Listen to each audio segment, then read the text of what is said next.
بسم اللہ الرحمن الرحیم۔ السلام علیکم۔ امید کرتی ہوں کہ آپ سب خیریت سے ہوں گے۔ سلسلہ احکام میں پہلے نیت کے حوالے سے مسائل اور احکام پیش کیے گئے تھے۔ آج ہم تکبیرۃ الاحرام اور اس سے آگے کے چند مسائل بیان کریں گے۔ ہم نے بات کی تھی کہ نماز کے واجبات 11 ہیں۔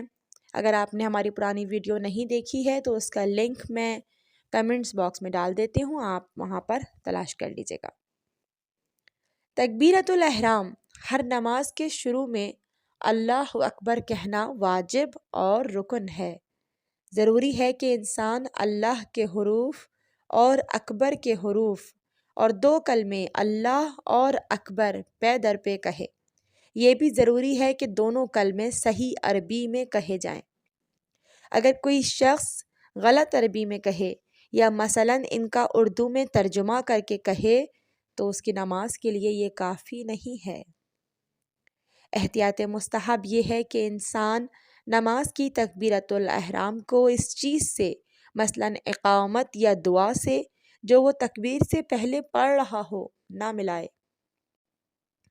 اگر کوئی شخص چاہے کہ اللہ اکبر کو اس جملے کے ساتھ جو بعد میں پڑھنا ہو مثلاً بسم اللہ الرحمن الرحیم سے ملائے تو بہتر یہ ہے کہ اکبر کے آخری حرف را پر پیش دے، لیکن احتیاط مستحب یہ ہے کہ واجب نماز میں اسے نہ ملائے۔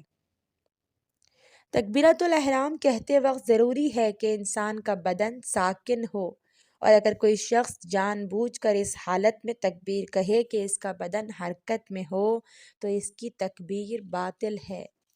اور ہم پچھلی ویڈیو میں نماز کے رکن کے حوالے سے بات کر چکے ہیں کہ اگر نماز کا رکن باطل ہوگا تو ساری نماز بھی باطل ہو جائے گی۔ ضروری ہے کہ تکبیر، الحمد، سورہ یا ذکر اور دعا کم سے کم اتنی آواز سے پڑھے کہ خود سن سکے، اور اگر اونچا سننے یا بہرا ہونے کی وجہ سے یا شور و غل کی وجہ سے نہ سن سکے تو اس طرح کہنا ضروری ہے کہ اگر کوئی امر مانے نہ ہو تو سن لے۔ جو شخص کسی بیماری کی بنا پر گونگا ہو جائے یا اس کی زبان میں کوئی نقص ہو جس کی وجہ سے اللہ اکبر نہ کہہ سکتا ہو تو ضروری ہے کہ جس طرح بھی ممکن ہو اس طرح کہے، اور اگر بالکل ہی نہ کہہ سکتا ہو تو ضروری ہے کہ دل میں کہے، اور اس کے لیے انگلی سے اس طرح اشارہ کرے کہ جو تکبیر سے مناسبت رکھتا ہو۔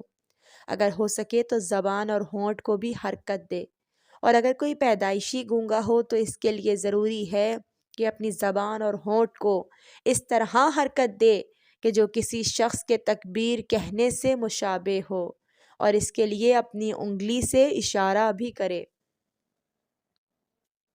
انسان کے لیے مستحب ہے کہ نماز کی پہلی تکبیر اور نماز کی درمیانی تکبیریں کہتے وقت ہاتھوں کو کانوں کے برابر تک لے جائے۔ اگر کوئی شخص شک کرے کہ تکبیرۃ الاحرام کہی ہے یا نہیں اور قرأت میں مشغول ہو جائے تو اپنی شک کی پرواہ نہ کرے، لیکن اگر ابھی کچھ بھی نہ پڑھا ہو تو ضروری ہے کہ تکبیر کہے۔ اگر کوئی شخص تکبیرۃ الاحرام کہنے کے بعد شک کرے کہ صحیح طریقے سے تکبیر کہی ہے یا نہیں تو خواہ اس نے آگے کچھ پڑھا ہو یا نہ پڑھا ہو، اپنے شک کی پرواہ نہ کرے۔ تکبیرۃ الاحرام میں اتنا ہی۔ اس کے بعد ہم اگلے مرحلے کی جانب چلتے ہیں۔ اگلا مرحلہ واجبات نماز میں سے ہے قیام، یعنی کھڑا ہونا۔ قیام 4 قسم کے ہیں، 2 رکن ہیں اور 2 غیر رکن ہیں۔ تکبیرۃ الاحرام کہنے کے موقع پر قیام اور رکوع سے پہلے والا قیام، یعنی قیام متصل بالرکوع، رکن ہے، یعنی اسے اگر جان بوجھ کر یا بھولے سے ترک کیا تو نماز باطل ہے۔ لیکن الحمد اور سورہ پڑھنے کے موقع پر قیام اور رکوع کے بعد قیام رکن نہیں ہے۔ اگر کوئی شخص اسے بھول چوک کی وجہ سے ترک کر دے تو اس کی نماز صحیح ہے۔ تکبیرۃ الاحرام کہنے سے پہلے اور اس کے بعد تھوڑی دیر کے لیے کھڑا ہونا واجب ہے تاکہ یقین ہو جائے کہ تکبیر قیام کی حالت میں کہی۔ اگر کوئی شخص رکوع کرنا بھول جائے اور الحمد اور سورہ پڑھنے کے بعد بیٹھ جائے اور پھر اسے یاد آئے کہ رکوع نہیں کیا تو ضروری ہے کہ کھڑا ہو جائے اور رکوع میں جائے، لیکن اگر سیدھا کھڑے ہوئے بغیر جھکے ہونے کی حالت میں ہی رکوع کر لیا تو چونکہ وہ قیام متصل بالرکوع بجا نہیں لایا، اس لیے اس کا یہ رکوع کفایت نہیں کرتا۔ جس وقت ایک شخص تکبیرۃ الاحرام یا قرأت کے لیے کھڑا ہو، ضروری ہے کہ بدن کو حرکت نہ دے اور کسی طرف نہ جھکے۔ احتیاط لازم کی بنا پر اختیار کی حالت میں کسی جگہ ٹیک بھی نہ لگائے، لیکن اگر ایسا کرنا بامر مجبوری ہو تو کوئی اشکال نہیں۔ اگر قیام کی حالت میں کوئی شخص بھولے سے بدن کو حرکت دے یا کسی طرف جھک جائے یا کسی جگہ ٹیک لگا لے تو کوئی اشکال نہیں۔ احتیاط واجب یہ ہے کہ قیام کے وقت انسان کے دونوں پاؤں زمین پر ہوں، لیکن یہ ضروری نہیں کہ بدن کا بوجھ دونوں پاؤں پہ برابر ہو، یعنی اگر ایک پاؤں پہ بھی وزن دے کے کھڑا ہو جائے تو کوئی اشکال نہیں۔ جو شخص ٹھیک طور پر کھڑا ہو سکتا ہو اگر اپنے پاؤں اتنے جدا رکھے کہ کھڑا ہونا صادق نہ آئے تو اس کی نماز باطل ہے۔ جب انسان نماز میں کوئی واجب ذکر پڑھنے میں مشغول ہو تو ضروری ہے کہ اس کا بدن ساکن ہو، اور جب مستحب ذکر میں مشغول ہو تب بھی احتیاط لازم کی بنا پر یہی حکم ہے۔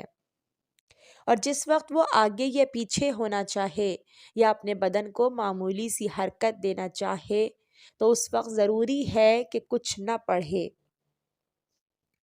اگر متحرک بدن کی حالت میں کوئی شخص مستحب ذکر پڑھے، مثلا رکوع سجدے میں جانے کے وقت تکبیر کہے اور اس ذکر کے قصد سے کہے جس کا نماز میں حکم دیا گیا ہے تو وہ ذکر صحیح نہیں، لیکن اس کی نماز صحیح ہے، اور ضروری ہے کہ انسان بحول اللہ وقوتہ اقوم واقعد اس وقت کہے جب کھڑا ہو رہا ہو۔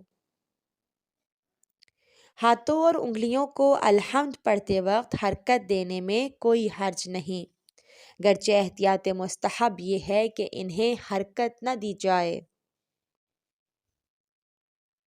اگر کوئی شخص الحمد اور سورہ پڑھتے وقت یا تسبیحات اربع پڑھتے وقت بے اختیار اتنی حرکت کرے کہ بدن کے ساکن ہونے کی حالت سے خارج ہو جائے تو احتیاط مستحب یہ ہے کہ بدن کے دوبارہ ساکن ہونے پر جو اس نے حرکت کی حالت میں پڑھا تھا وہ دوبارہ پڑھے۔